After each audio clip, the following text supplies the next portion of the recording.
विद्यार्थी मित्रों, मैं वीरेंद्र मिश्रा आपका हार्दिक स्वागत करता हूं। विषय हिंदी, पुस्तक कृतिका भाग 2, कक्षा 10, पाठ नंबर 3, साना साना हाथ जोड़ी। लेखिका हैं मधु कांकरिया। मैंने हैरान होकर देखा, आसमान जैसे उल्टा पड़ा था और सारे तारे बिखर कर नीचे टिमटिमा रहे थे।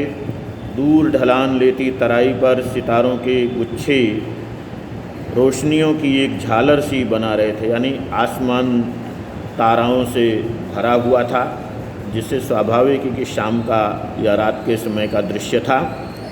क्या था वह रात में जगमगाता गैंगटॉक शहर था। इतिहास और वर्तमान के संधि स्थल पर खड़ा मेहनतकश बादशाहों का वो एक ऐसा शहर था जिसका सब कुछ सुंदर था।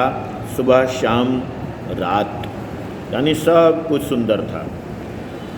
और वो रहस्यमयी सितारों भरी रात मुझ में सम्मोहन जगा रही थी, यानी लेखिका को या सहृदय व्यक्ति को मंत्रमुग्ध कर रही थी।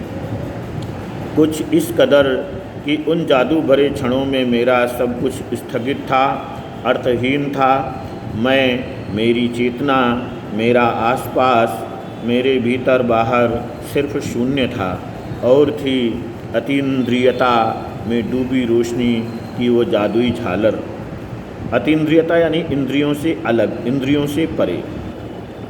धीरे धीरे एक उजास उस शून्य से फूटने लगा। उजास मतलब उजाला, प्रकाश। एक प्रार्थना होठों को छूने लगी। साना साना हाथ जोड़ी, गर्दहु प्रार्थना। हाम्रो जीवन तिम्रो कौ मेली। छोटे छोटे हाथ जोड़कर प्रार्थना कर रही हूँ कि मेरा सारा जीवन अच्छाइयों को समर्पित हो, ऐसा इसका अर्थ हुआ। आज सुबह की प्रार्थना के ये बोल मैंने एक नेपाली युवती से सीखे थे। मैंने मतलब लेखिका मधु कांकरिया जी ने।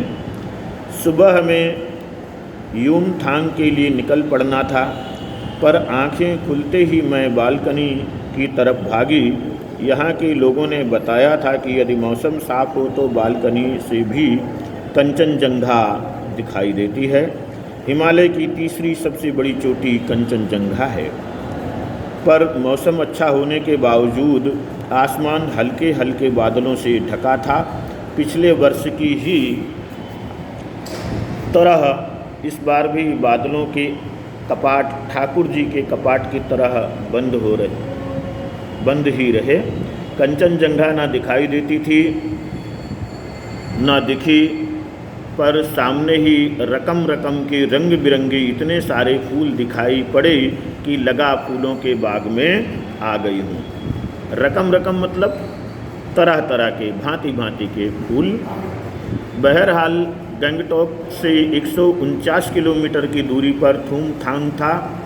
यूमथांग स्थान का नाम है। यूमथांग यानी घाटियाँ। सारे रास्ते हिमालय की गहनतम घाटियों और फूलों से लदी वादियाँ थी। वादियाँ यानी घाटियाँ मिलेंगी आपको।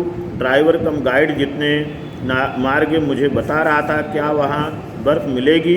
मैं बचकाने के उत्साह से पूछने लगती हूँ, चलिए तो। धन्यवाद।